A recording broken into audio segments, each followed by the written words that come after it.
Hey, here we are at the experimental show. Hope you're having a great Sunday. It's a beautiful day here as we're filming. The clock says 7:25, but that's wrong. That clock's broke. And since it's pre-recorded, you don't even know what day we're recording this. So everything's not as it appears. But today the question was mixed or side by side.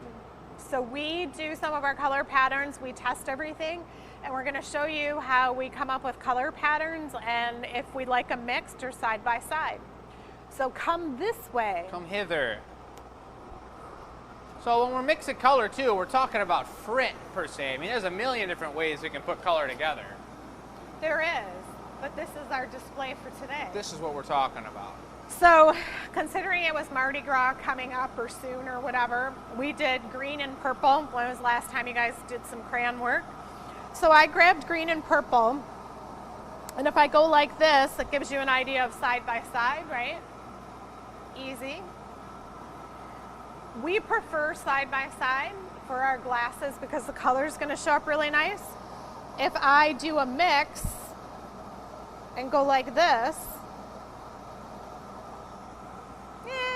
sometimes one color overpowers another. Sometimes they're not as nice. Sometimes with glass, when the colors overlap and you see through them, it creates a third color that you're not expecting, and it's not always nice. So we've got a green and a opaque purple. The green is transparent, which means you can see through it. The purple is opaque, you cannot see through it. Do we have a spoon over there? Yeah, I'll grab a spoon. We're gonna put the colors side by side, and Jake's gonna blow one cup. And then we're gonna do another one where we mix them. And then we're gonna show you the finished items when they come out on Tuesday's show. And the reason we're gonna wait until Tuesday is because we're making them today. They won't be done until Tuesday. So I thought it was, yeah, right there. Kitchen, we always wonder where the spoons go. And this is what happens to the spoons. That's a lovely spoon. That's a nice one. So Jake's gonna make this cup, and we're gonna start out purple. And she's careful to use, and she's very conscious of probably that's too much. The amount of color, exactly. See, she's putting a little bit back because once we mix colors, and that's another reason that you'll see the color pattern may look beautiful, it may not. It depends on the colors and how they work together. But once we mix together two colors, and we're going to do it with two lines, and then we're going to try it mixed together. Once you mix together the green and the purple frit, there's no way to spread those apart again and put them back in their respective bins. So we'll have a mix of those two colors, whether we like that color pattern or not. So that's just one of the costs of experimentation with color and glass blowing. So as I was gathering the crayons, Jake was gathering the colors, and I don't think he quite knew that Mardi Gras purple is more of a deep purple. It's like a royal purple, like the royal glass makers.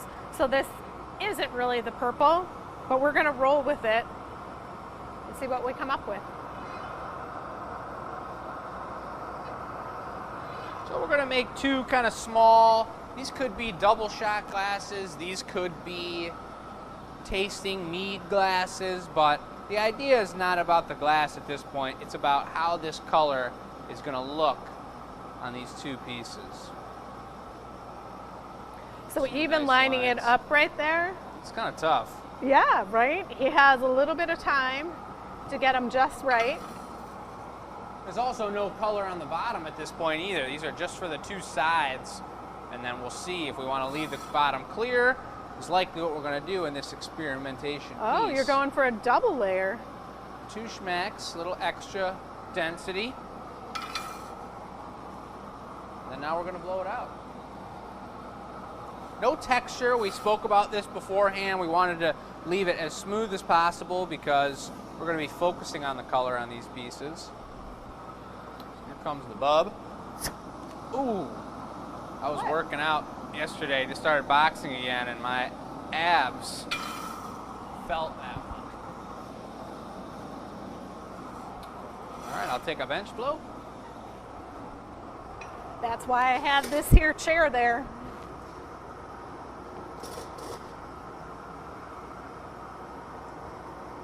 Hello? Good?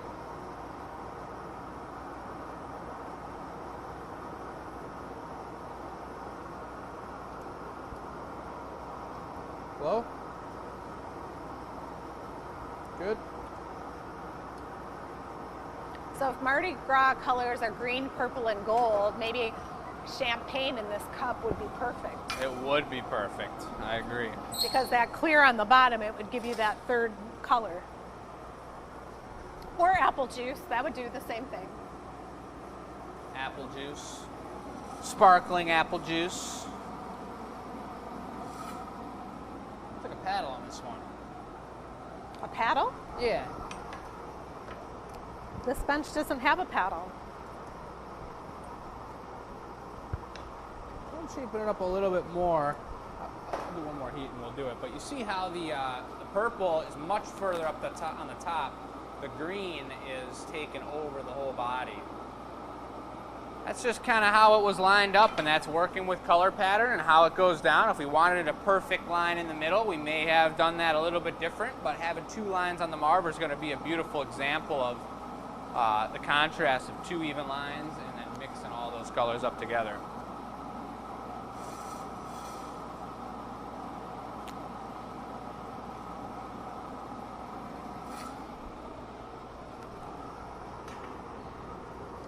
Alrighty.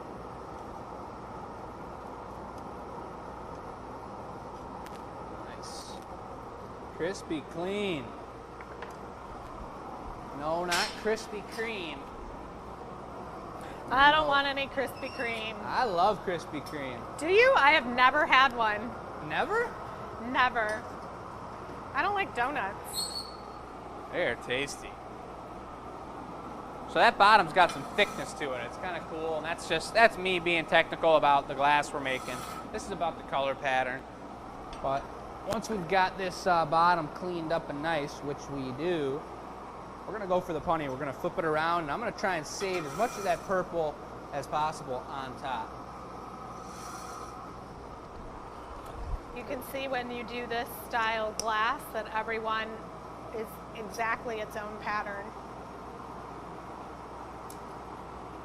Totally, and this is similar to our waffle glasses that we have on the website, in the way that it's kind of a crease of color. Wood bench. All right. You want to open them up? I could. Or you Switch could. it up a little bit. What? You want to? Sure. So we're playing with color, folks, and if you're new to the experimental show, we're here at the Glass Academy, and this is Michelle, this is myself, Jacob, and we are You know what? experimenting. Grab the camera and show Uncle Dennis for a second. Show Uncle Dennis? Yeah, they always say we don't see Uncle Dennis. Oh, let me see this real quick, Uncle Dennis. Give these guys a wave. Cameraman. All right. Uncle Dennis is in the house filming for us, so this is a total family affair right now, what we've got going on. Michelle on the pipe. I was helping out with the color, and then this is the experimental show, which means we're just testing different things out. We've got Tuesday evening, 6 to 8 p.m. is our serious show where we're making... Serious. We're making custom orders, and we're doing specific pieces, themes for the night. This one is totally just testing the waters and doing things we haven't really done before. We have experimented a lot with color, but we wanted you guys to see kind of how that process goes down.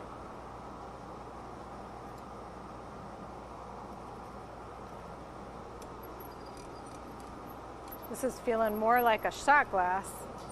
Yeah, thick double shotter. All right, so we're GA stamping the bottom on the Yeah. shot glasses. Yeah. So the colors also, and if you're new to glass blowing, you won't know until right now. That's a deep green, but it looks kind of yellowish. It's got some weird tones to it because it's still so hot. It's about 1400 degrees. So until that completely cools down, it's not going to be its true color, and we'll see that tomorrow after it cools down. But you guys will see it Tuesday. So she's going to knock this off of the pipe with a nice thick shot glass. We don't have too much to worry about. Let me slide past it here, Uncle Dennis, regarding the piece breaking, because there's a lot of thickness, a lot of girth to it. But if we were making a goblet and we were trying to break it off like that, probably wouldn't go so smooth.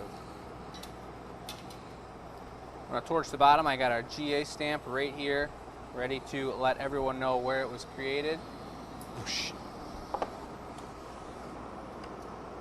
And then I'll grab it here. Do you have to preheat those? Boom.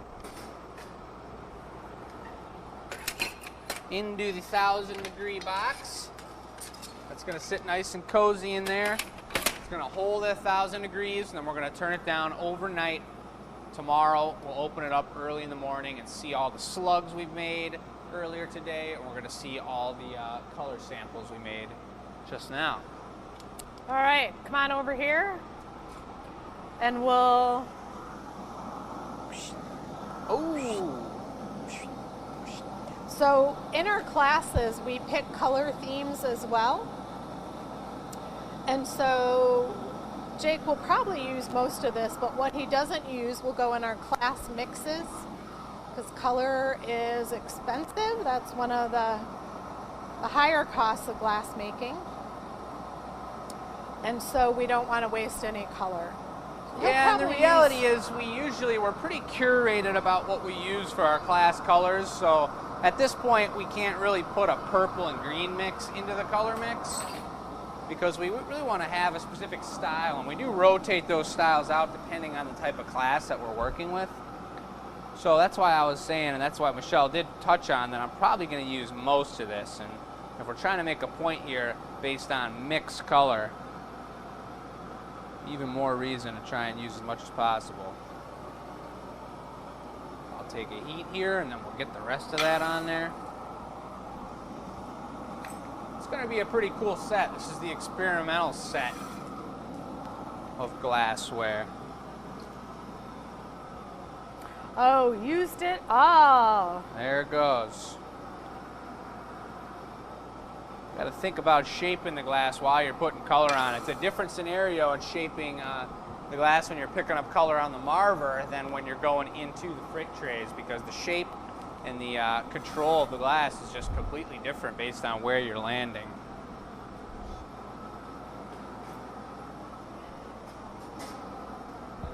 All right. Popping the bubble into there.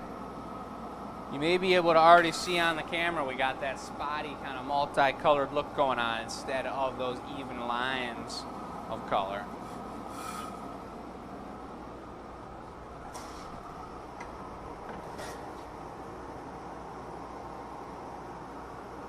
Low light. Good.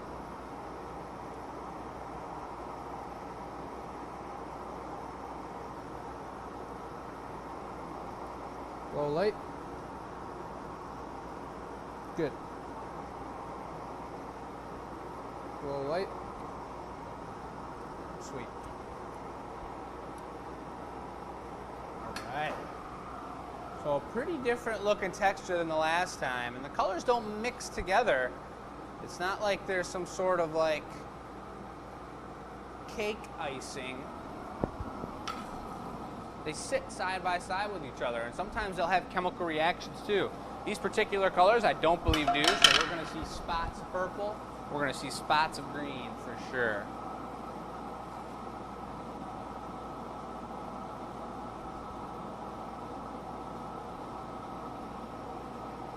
All right. Anything to add over there? No, we're doing a new banner on the wall, and I looked at the living plant things, and I want to show you what I found. The banner is going to be green. It's got our logo. It's got a little bit of the gathering point on it. Yeah. Some of our social, and then on the sides we're going to do hanging live plants. Good. And they, I think I'm gonna do like a purpley color so it will match our logos. So we're pimping out our backstage appearance, or our front stage appearance. There we go. Size is pretty similar. Color is ultimately way different. So Michelle's going for a punty here. We're going to do the same move as last time. Flip it around. Got some beautiful spots going on. A little spotty of clear on the bottom, but it's looking like about the same size. And we're going to do the tag team again. I'll make the beginning here, pass it off to her when she takes it now, and she'll be finishing up the piece from there.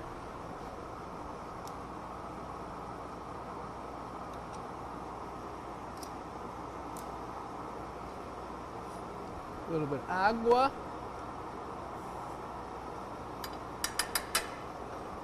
And there it goes. It's kind of fun making pieces with other people as well. You know, when you do the handoff like this, this is something that we're going to implement in our production. Yeah, it's way fun. You get better skills. If all you're doing is opening up a piece over and over and over again, you get really good at it. You get to, oh, this one needs to be trimmed, or that one was too thick, or that one's too short. You figure out how to learn those skills one thing at a time. Yeah, there's a lot to be learned in glass blowing through repetition, and that's in color patterns, that's in the material, that's in the tools that you use. There's a lot about repetition that makes a good glass blower. Like, I can't wait to teach you how to pull the pipe out of someone's mouth. Oh. You know what I mean? When blowing, it's just it's a smooth move. I gotta move the whole pipe. I moved my piece, move everything. I'd rather just not have to do that. Do you hear about the Italian glass blower who's trying to come to America? No. Yeah. What happened? Gas costs are too high, so he's going to come and rent some studios in the U.S. Oh, cool. I invited him to the Glass Academy. Nice. So we'll It'd be see fun what to have on the happens. show. I said our space is big enough that you can host an event. See, like the purple is just gone. Yeah, the purple does get eaten up a little bit. It's kind of a lighter purple, but we will see what those two colors do a lot better when this cools down completely. And we'll show this off on Tuesday's show, I believe. I'm gonna slide behind you once more. Come on off. Get this guy upright. There we are, little guy, little fella.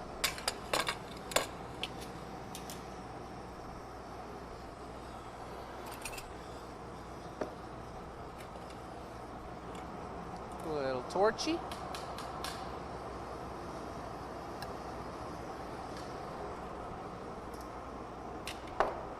Voila.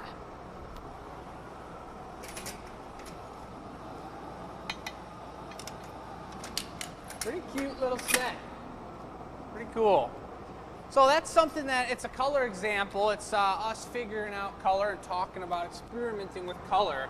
But that's something that we're not going to see until it completely cools down. That's part of glass blowing. So that's what we're going to show off on Tuesday's show, correct? Yes. So we're looking to get a little more further ahead in planning. And so that's why we're so Tuesday's show. We're going to have a schedule of our events. It'll be very nice because we've got some in-studio events coming up that are kind of cool. And we'll go over those. Everything's just rolling along here at the Glass Academy. Heck yeah. Thanks for watching. We hope you enjoy your Sunday. Go do something fun and exciting. And we'll see you Tuesday night, 6 p.m. All right. Catch you Tuesday. Have a beautiful start to the week.